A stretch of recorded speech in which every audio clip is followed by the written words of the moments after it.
Capítulo 13. De cómo encontré al vicario.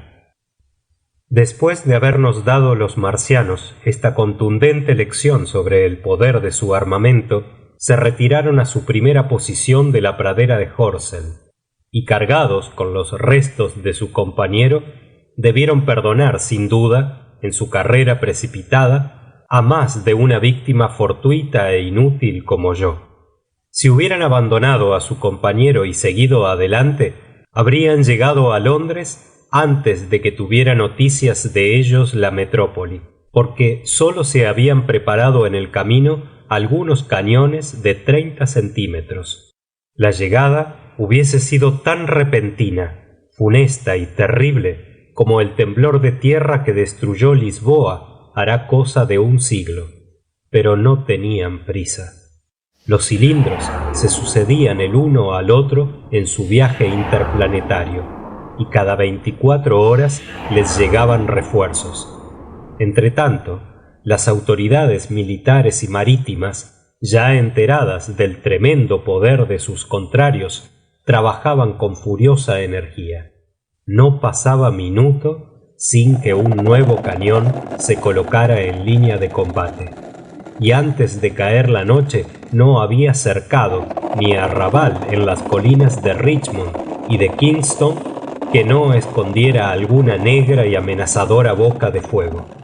Y hasta por la superficie carbonizada y desierta, unos 30 kilómetros cuadrados que rodeaba el campamento de los marcianos en la llanura de Horsell, por las villas incendiadas y en ruinas y por los árboles aún verdes, por las negras y humeantes arcadas que eran la víspera bosquecillos de pinos, se aventuraban exploradores abnegados, llevando los heliógrafos para prevenir a los artilleros contra la aproximación de los marcianos. Pero éstos comprendían ya el alcance de nuestra artillería y el peligro de acercarse a los hombres, y no dejaban que nadie se aproximara a una milla de los cilindros, bajo pena de la vida. Me figuro que los gigantes emplearon casi toda la tarde en andar de un lado a otro para transportar al agujero de Horsell cuanto contenían el segundo y el tercer cilindro, caídos el uno en los prados de Addlestone y el otro en Pirford. Junto al agujero de Horsell y por encima de la negra maleza y de los edificios incendiados, hacía centinela uno de ellos, mientras los otros abandonaron sus máquinas de combate para bajar al hoyo.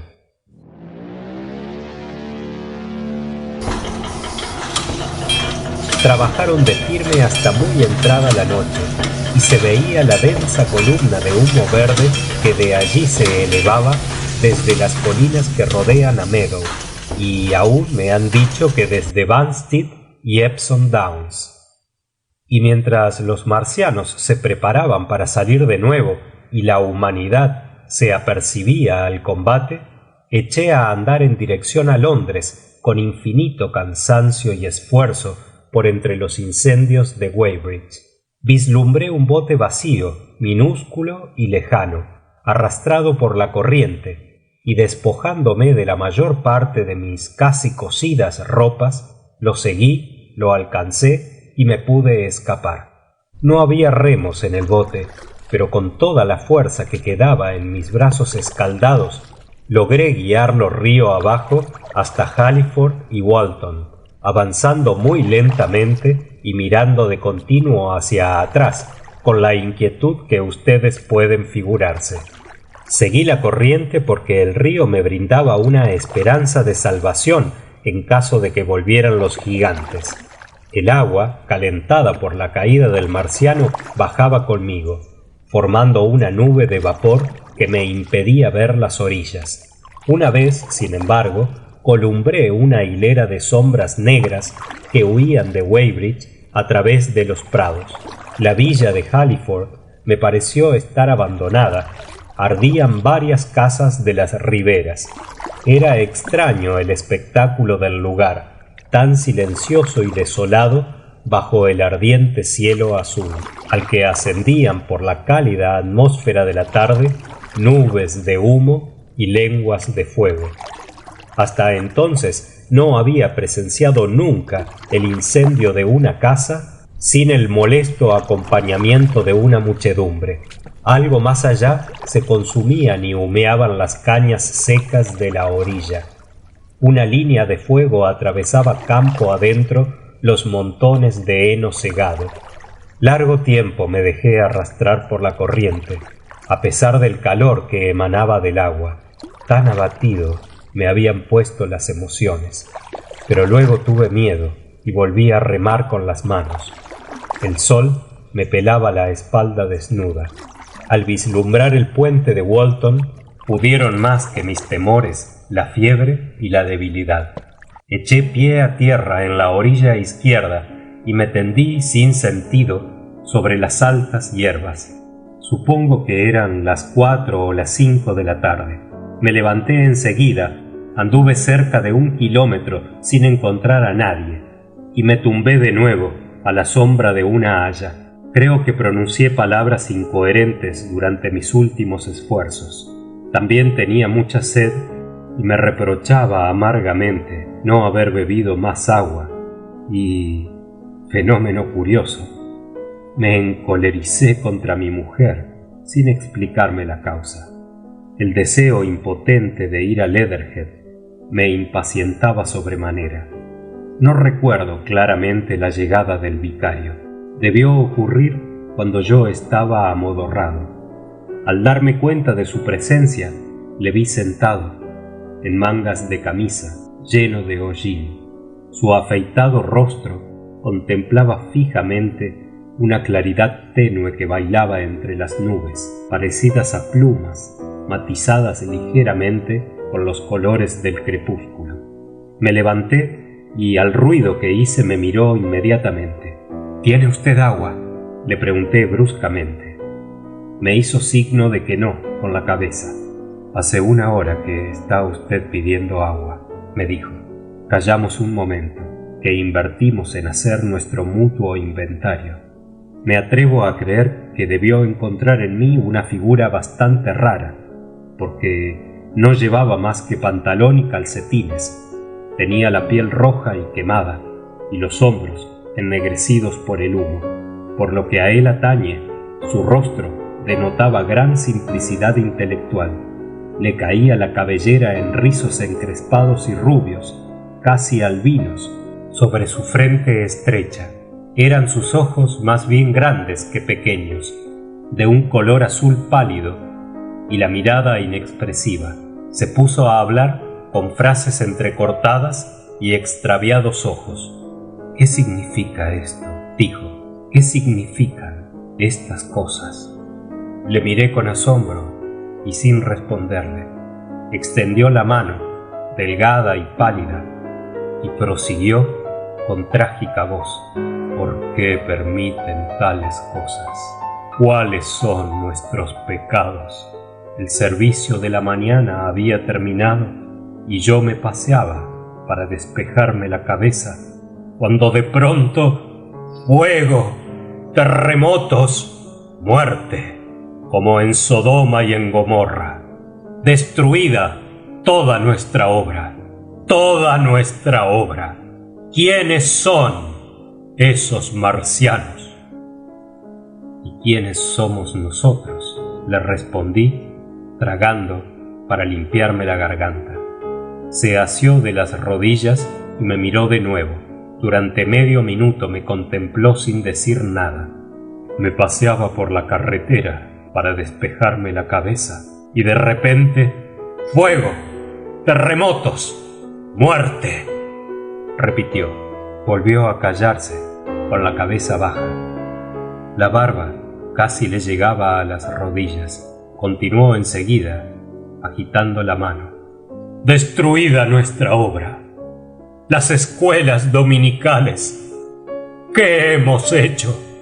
¿Qué pecados hemos cometido en Weybridge? Todo se fue, todo destruido. La iglesia, Solo hace 3 años que fue reedificada, destruida, barrida como un harapo. ¿Por qué? Nueva pausa, que rompió como un loco.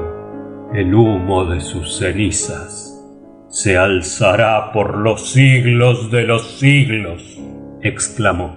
Sus ojos despedían llamas. Su dedo índice apuntaba a Weybridge, pero yo empezaba a comprender con quién me las había.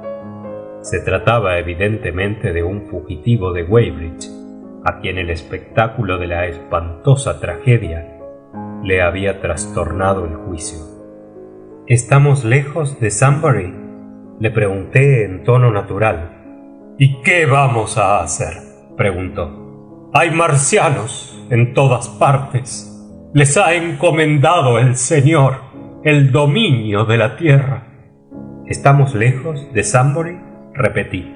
Cuando oficiaba esta mañana, las cosas han cambiado, repliqué plácidamente. No hay que perder la cabeza.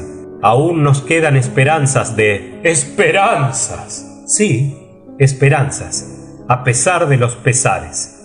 Comencé a explicarle lo que yo pensaba del asunto. Me escuchó al principio, pero a medida que le hablaba, el interés que leía en sus ojos se fue cambiando en el extravío de antes, y volvió la vista en otra dirección. «Debe ser el principio del fin», repuso interrumpiéndome. «El fin, el grande y terrible día del Señor, cuando los hombres pidan a las montañas y a las rocas que caigan sobre ellos y los escondan, que les escondan la mirada de aquel que se sienta en el trono». Me di perfecta cuenta de la situación. Renuncié a los razonamientos serios. Me puse en pie e, inclinándome, posé la mano en su hombro. «Sea usted hombre», le dije. «No pierda usted el juicio. ¿Para qué sirve la religión, sino para las grandes calamidades? Piense en los daños que han causado antes de ahora a los hombres terremotos e inundaciones, guerras y volcanes. ¿Por qué iba a exceptuar Dios a Weybridge? No es agente de seguros». Durante un rato se calló asustado. «¿Pero cómo escapar?», me preguntó de pronto. «Son invulnerables y despiadados». «Ni una cosa, ni tal vez la otra», respondí. «Y cuanto más poderosos sean, más reflexivos y prudentes debemos ser nosotros. No hace más de 3 horas que ha sido muerto uno de ellos». «¿Muerto?», exclamó, mirando vagamente a todos lados. «¿Cómo pueden ser muertos los ministros de Dios?». «Yo lo he visto», repuse. «Hemos tenido que asistir a lo más duro de la pelea, y esto es todo». «¿Qué claridad es esa, la que baila en el cielo?», le expliqué que era una señal del heliógrafo, la señal que ponían en los cielos el ingenio y la colaboración de los hombres. «Aún estamos en lo más fuerte del combate», añadí, «aunque parezca todo estar tranquilo. Esa señal anuncia que la lucha se acerca. Más allá, yo supongo que están los marcianos, y hacia Londres, donde se elevan esas colinas de Richmond y de Kingston, se han hecho terraplenes y alineado baterías ocultas entre los árboles. Muy pronto volverán por acá los gigantes». Cuando decía esto, se levantó de un brinco y me impuso silencio con un gesto. «¡Escuche!», me dijo. Por encima de las bajas colinas que se elevaban del otro lado del río, nos llegó el ruido ronco de los distantes cañones y de un grito lejano y prodigioso. Volvió a reinar enseguida el silencio. Un escarabajo zumbó al volar sobre nosotros y se alejó.